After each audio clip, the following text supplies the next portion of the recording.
Open Market is sponsored by AdLib, the self-serve DSP solution making advertising easy. What do the world's largest demand-side platforms have in common? They're effective, but they require large annual contracts and spend minimums. With AdLib, growing agencies get a single platform that connects to every top global DSP with no contracts, no spend minimums, and G2's #1 ranked support. That means access to the entire universe of TV, digital out-of-home, audio, display, video, and native without a hassle and with no blind spots. It's incredibly easy to use, plus it can automate most of the work your team spends hours a day doing manually. Get the most powerful media buying technology without the barriers to entry. Check out AdLib at getadlib.com today.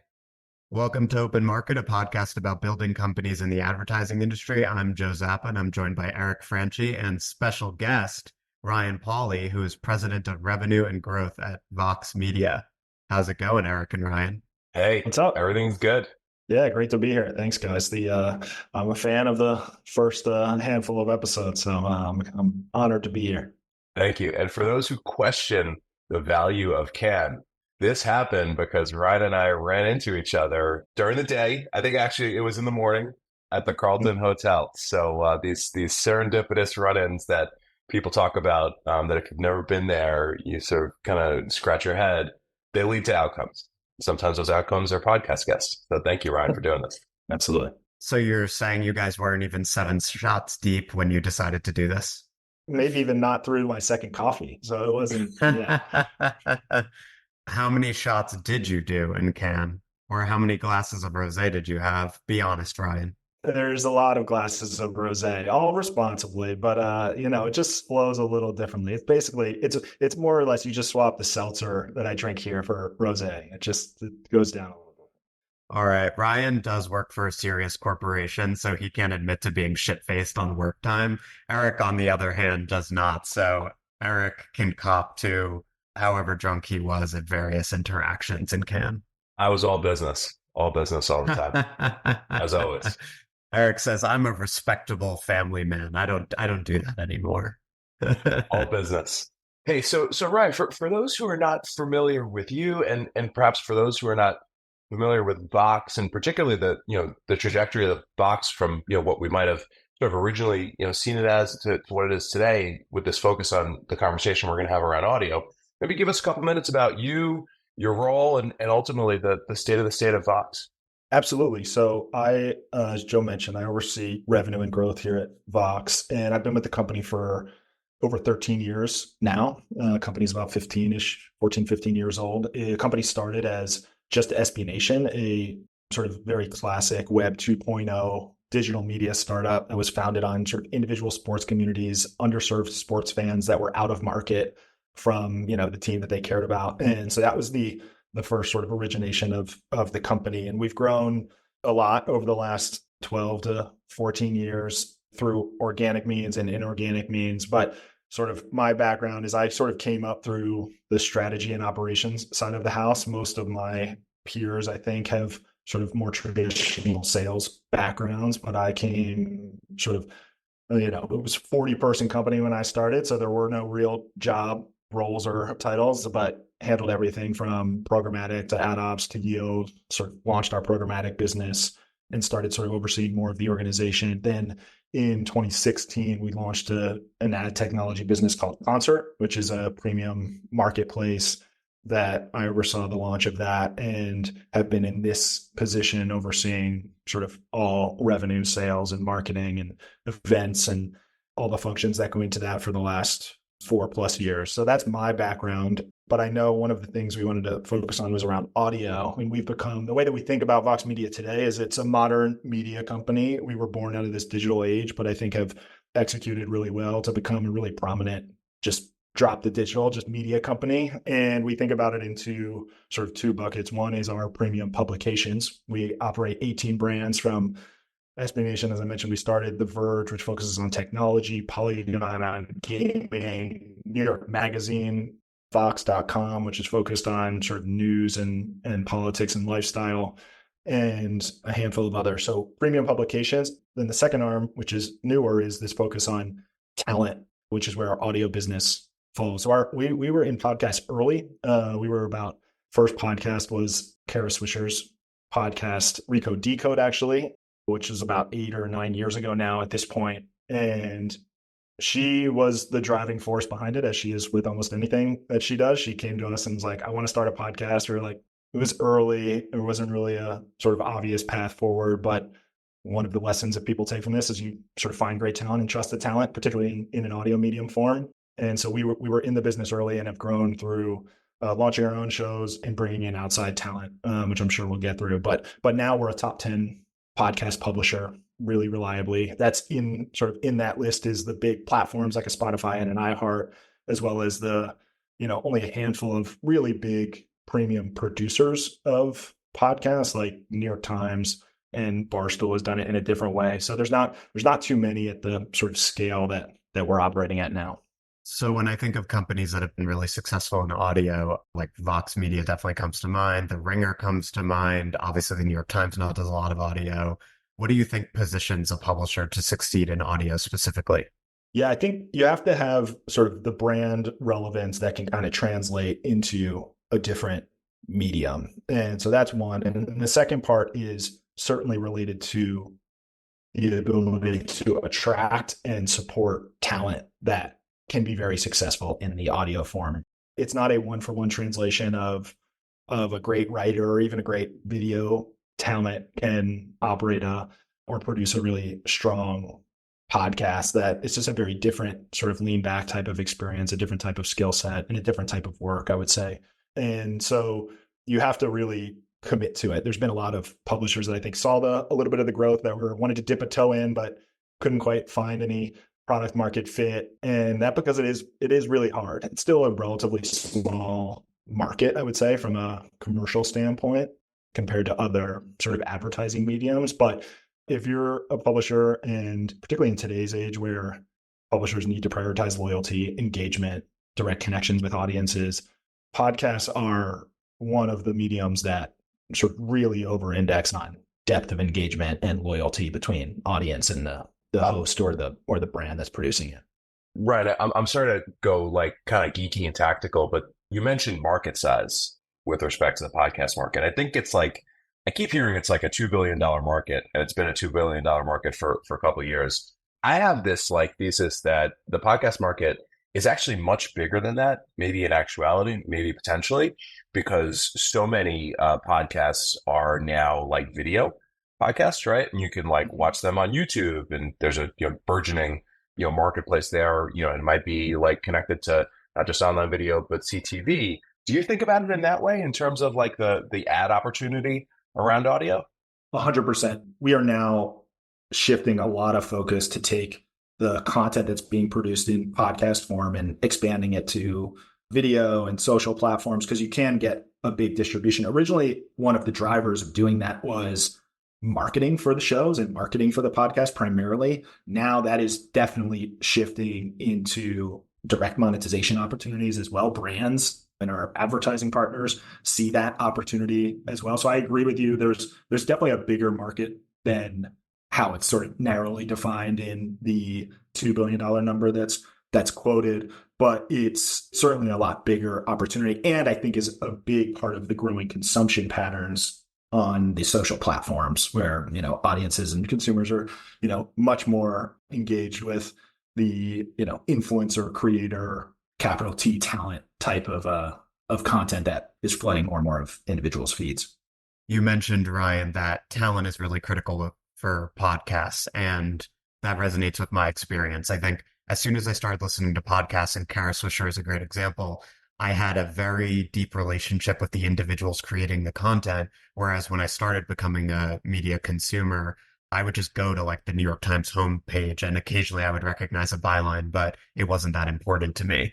With that said, how do you get into audio in the beginning then? Like, is it much more important than for starting like a print or, just a digital publication to go out and acquire a big name? Like, do you need that to sort of get started and then to build an advantage once you already have some talent?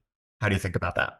Yes, I think that's a part of it. It's certainly a lot harder now which you all would know, and are doing a great job of this with the new show. But it's certainly a lot harder now to launch a new podcast and attract a big audience. It was, I would say, easier, still very hard, but it was easier 8 years ago when we started, when it was much more of a up and coming medium with a lot of people flocking to it. It feels now, I think the number is most consumers end up spending time with somewhere between 2 and 3 individual shows. They are likely subscribed to a lot more on a regular basis. It's somewhere between 2 and 5 shows that people listen to regularly. So cracking into that, top 5 is certainly a challenge. A couple of the ways you can do that. One is go really deep on a niche topic, what you guys are doing here, and attracting, reaching an audience that is in tune and looking for that type of content. 2 is a talent that can attract the audience themselves, which is sort of the approach that we took mostly.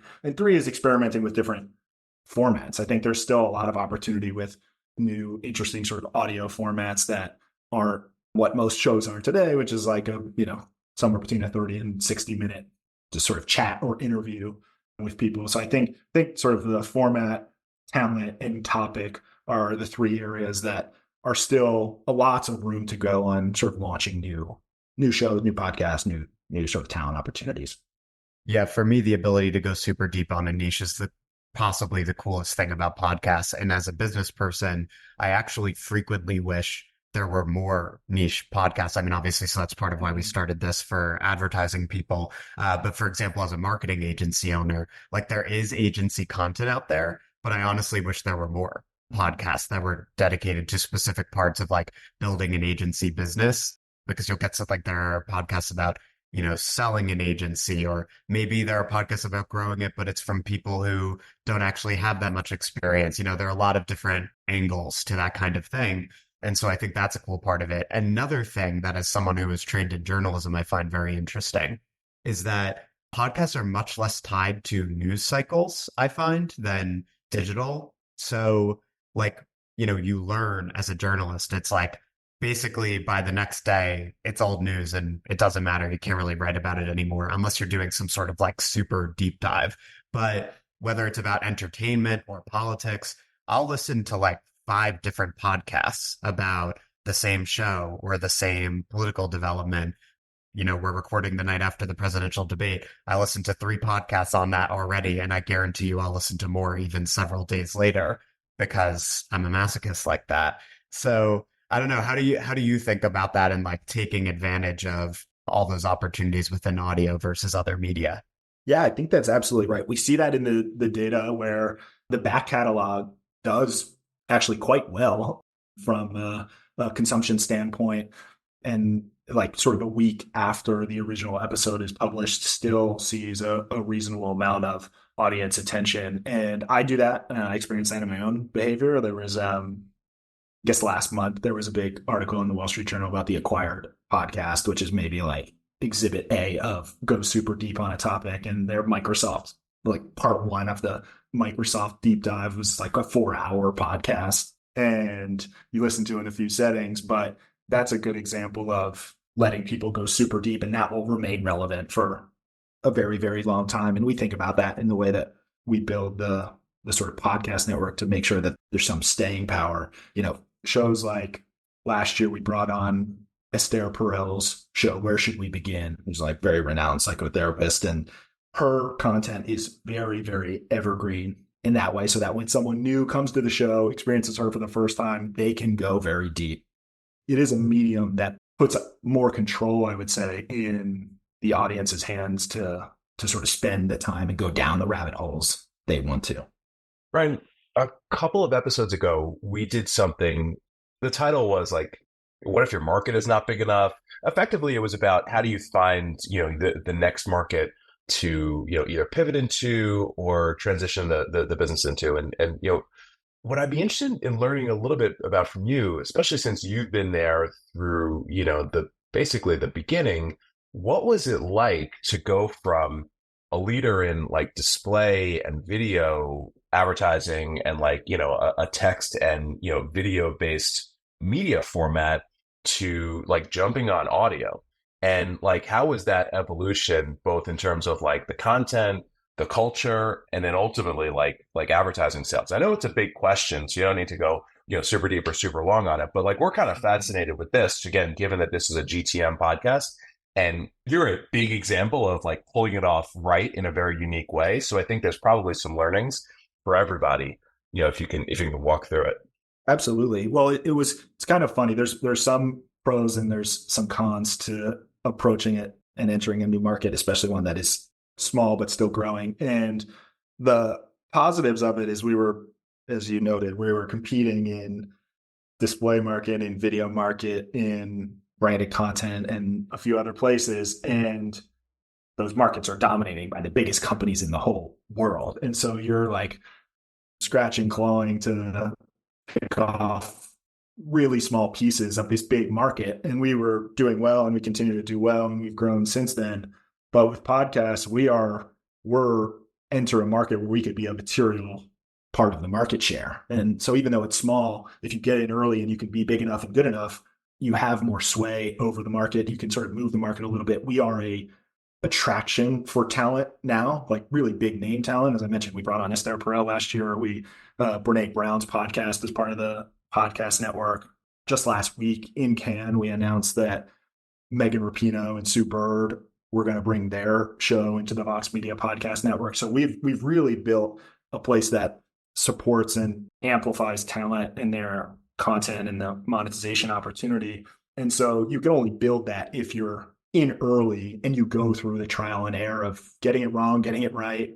But the other element I would say, which I think is relevant to anyone listening, is because it was small, and anytime you start something new inside of a like reasonably established company, we had to sort of peel off people and create a really small like pod that was 100% dedicated, focused to this part of the business, because it was never going to reach the level of priority of people that were supporting the other businesses or other brands where we could actually get through that sort of iterative cycles that we needed to that early in the process. So we did have to take a bit of a leap of faith and put, a small skunkworks team that was 100% dedicated to the podcast business. How was it selling your first like podcast deals? Do you remember? Were you involved? It was fun.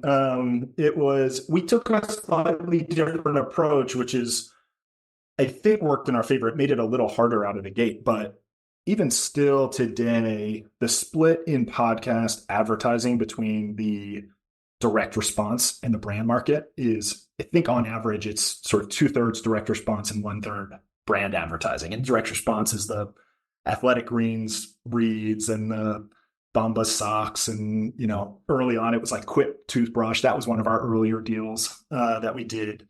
And our business has now for quite a long time been the inverse of that, where 2/3 of our podcast business is like big Fortune 500, Fortune 1000 brand advertising, and 1/3 direct response. And that's actually served us well because we sort of make our bones on premium content, high quality creative formats, and things like that. And so that's where we separated ourselves both around the content and the talent and the shows, but also around our ability to kind of shepherd big brands into audio and podcast advertising, in many times for like the first time that their brand was entering into that medium. And so very experimental budget, lots of eyes and attention on it, even though it wasn't that much money, which was fun for us, but it made for, a more challenging go-to-market there for the first year or two.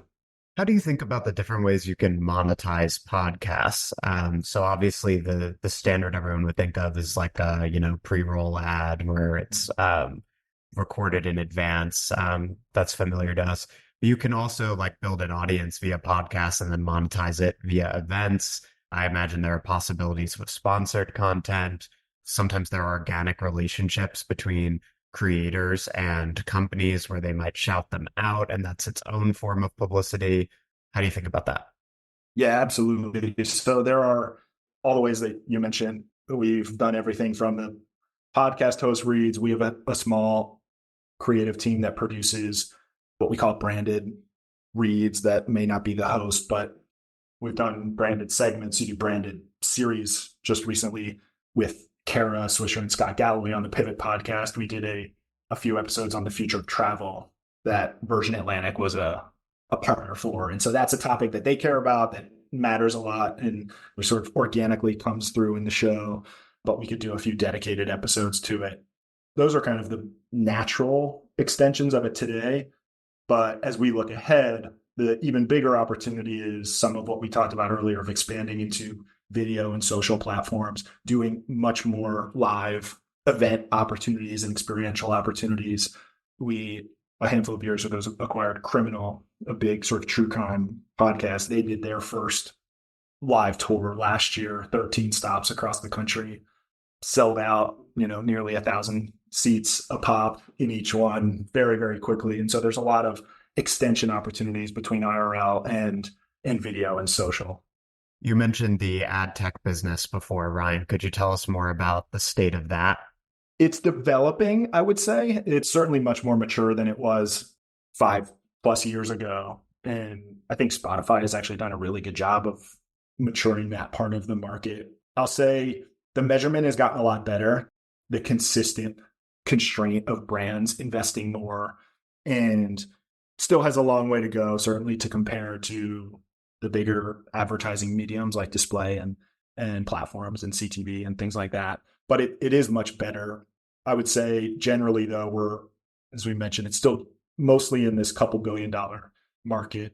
If I was a betting man, I would say once you start to get closer to the 10 billion plus market threshold, that's where you kind of graduate out of the experimental part of the budget, and you really have to show pretty direct attribution on the return. And so that's kind of where when we talk to brands and we talk to tech partners, as we sort of forecast out, that's where I think the real development will need to happen as the market continues to grow.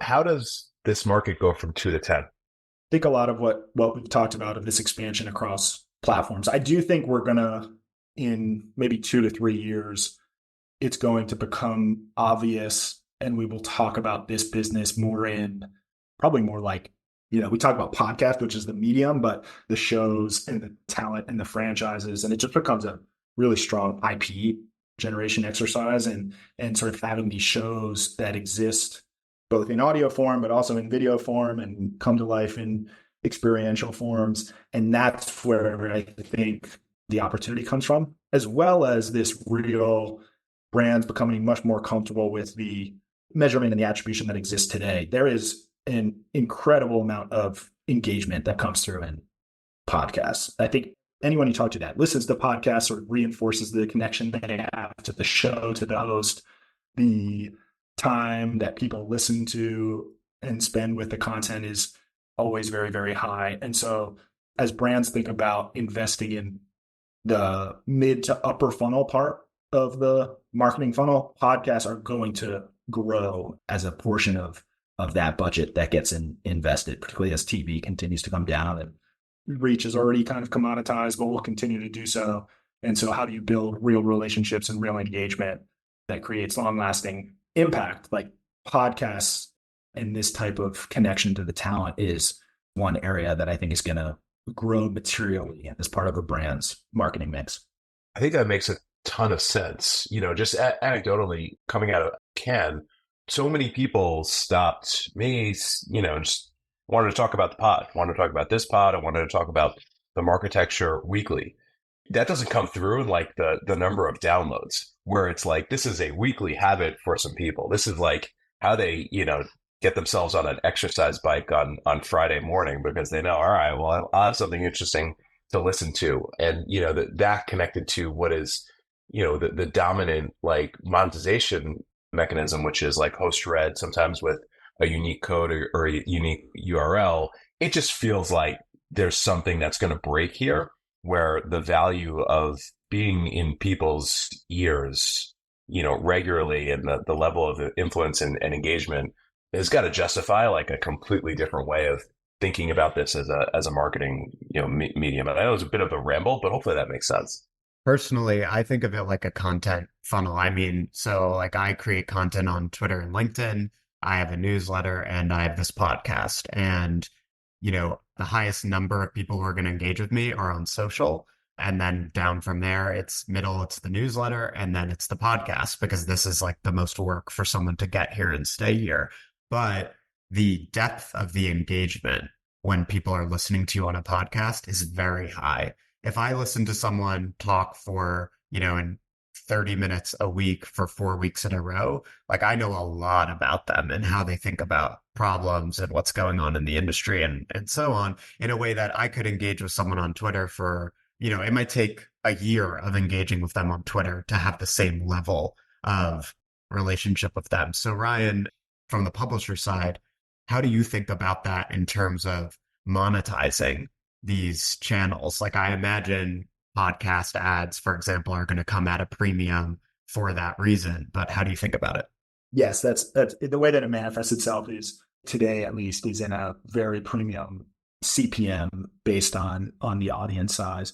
It also manifests itself in sort of larger investment opportunities around building programs and campaigns around the talent and around the show that brands are becoming more comfortable with the extensions outside of just the audio feed. Kara and Scott talk about this a lot, and they are both like really big names, and they've written books and they appear regularly on CNN and on TV. And then they have their podcast, and they can tell very quickly when someone comes up to them how they recognize them. If they recognize them from seeing them on TV, it's sort of in this voyeuristic kind of peering around the corner, I'm afraid to go up to you sort of attention. If they know them from like their written work, it's a much more like appreciative relationship. I would say like they're thanking them for their work kind of thing. And if they recognize them through the podcast, they come up to them as if they've been friends for a decade. Like they're like, the fans are just so comfortable, which is a little off-putting at first, but now they're used to it.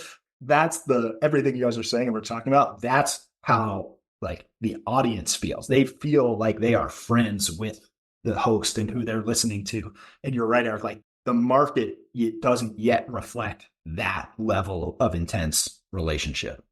Yeah, I'm smiling because I've had that experience where it's, this like asymmetric.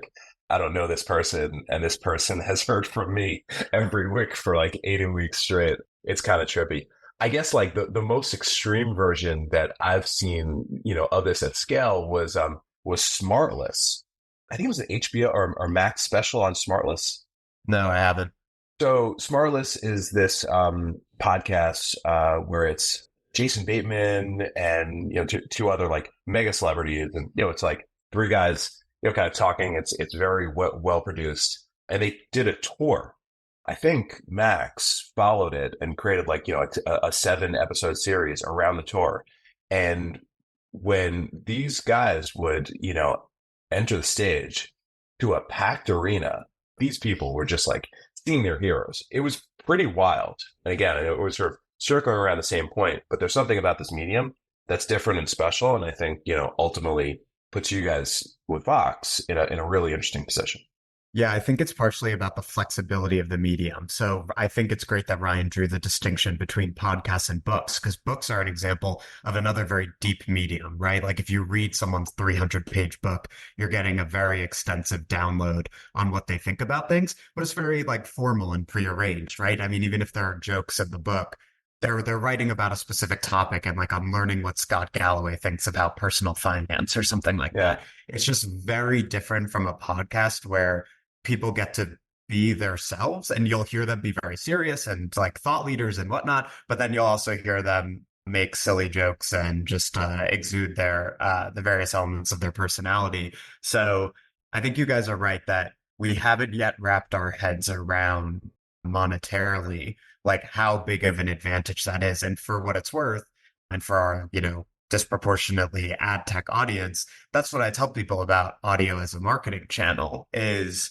if you're an ad tech company and let's say you create a podcast about ad ops, you might get like 100 people who regularly listen to your podcast. But if you're selling to those people, like the relationship they have with you is going to be so much deeper than, again, white papers, Twitter content, whatever it is. And all that other stuff is great. And I extol its virtues as well. But those who want to take advantage of audio as a marketing channel should not sleep on the depth of that relationship because it's very powerful. And there is very much an attention and engagement arbitrage opportunity for brands that like can see this coming. That's how new platforms come up. And, if you were early to start marketing on TikTok, you paid lower prices and you sort of took advantage of that platform early. But now it's saturated and, you're kind of maximizing the return you're going to get, but prices have come up. But audio has not yet reached that point. So for brands that see it and can feel it and understand it, even if the ad tech isn't there to sort of put it in a spreadsheet as neatly as everyone would like, there is very much an arbitrage opportunity to sort of be an early mover at this point. That's fascinating. That makes perfect sense. What ad tech needs to be built, Ryan, to help, you and all of the other, I think, podcast companies and creators fully realize the value? I would say the big one is still around sort of measurement and effectiveness. I would say that's the big area that still needs a lot of development. There's other technology capabilities that still need to mature, like discovery of podcasts. It's not an ad tech related thing, but discovery is still pretty broken. And Joe, you mentioned earlier, though, like the effort it takes to find a show, subscribe, download an episode, start to play it, like that doesn't necessarily need to be quite as much friction, I don't think. And if I'm going deep on a certain topic, the ability of having episodes from other shows, I might not want to listen to or subscribe to the full feed, but the ability to get those recommended. So I think that the sort of ease of discovery is another area that the medium, I think, needs to, has a big opportunity to sort of take advantage of. Yeah, it seems to me that there's an opportunity to do for podcasts what, for example, like AppLovin has done for the mobile app ecosystem, right? Like giving podcast creators the opportunity to grow their audiences by advertising with other podcasters, like that kind of thing. And you see like the Vox Media Network or the Ringer Network, like these companies do a good job of using the advantage of having like dozens of podcast properties to grow each one's audience. Like there is that network effect, but it certainly seems that an ad tech company could come in and help podcasters realize that network effect across different organizations. The piece I want to avoid from an ad tech standpoint is the commoditization of the inventory, which has happened across display and video and basically every platform that has arisen. And I am very much in a sort of existential paranoia that dynamic starts to consume audio once it becomes a big enough market to attract the attention of the sort of platforms that would start to do that. But that would spoil everything that we are talking about. And I say that not in a naive, let us enjoy our sort of small niche thing, but in a genuine, like extol the values of what's possible in this type of medium and with this type of sort of content and engagement. That's the part that we try to avoid, the temptation of creating just commoditization of access and of the inventory and the sort of liquidity of the market, not becoming too sort of open-ended. Are you saying ad tech ruins everything all the time? I'm saying if misapplied. No, I totally hear you. And I think we're all aligned. This is a special format, a special opportunity. Ryan, what can we expect coming down the pipe from Vox Media? Anything you want to plug, talk about? Yeah, we're gonna continue to be really ambitious around growing the talent and show network. Or as I mentioned, we just made a handful of announcements the last few weeks, and there'll be a lot more to come over the next few months and quarters. And so that's an exciting path for us. We're going to continue to grow the live event series and distribution across video networks and things like that. So it's a material part of our business. It's a growing part of our business. And in a world that is consumed with the impact from search generative experiences and the sort of pressure on the top of the funnel for publishers to reach audiences and the focus on loyalty and engagement, like this is one that we've got a leadership position, but this is one where it's a big loyalty driver. I just want to reiterate something for our ad tech audience, which is, guys, Ryan said, hands off his precious inventory, okay? Audio SSP, it's not freaking happening. Ryan will be at the freaking entrance to that cave in armor, fending you off Okay, it's not happening to audio. These podcasters are special. They're precious. This talent will not be taken advantage of on his watch. Is that right, Ryan? I don't know if I would go quite that far, but if anyone is interested in building the tech that can help amplify what we want, what we need, and what we want, then I'm interested in having those conversations. Also, Ryan, who would win in a mud wrestling match between Kara Swisher and the Ringer's Bill Simmons? Kara will not lose to anyone. Yeah, that's probably right. All right, well, that's all I have. You have anything else, Eric? No, I'm just getting myself up off the floor after that question. You never cease to pull one out, Joe. Appreciate you.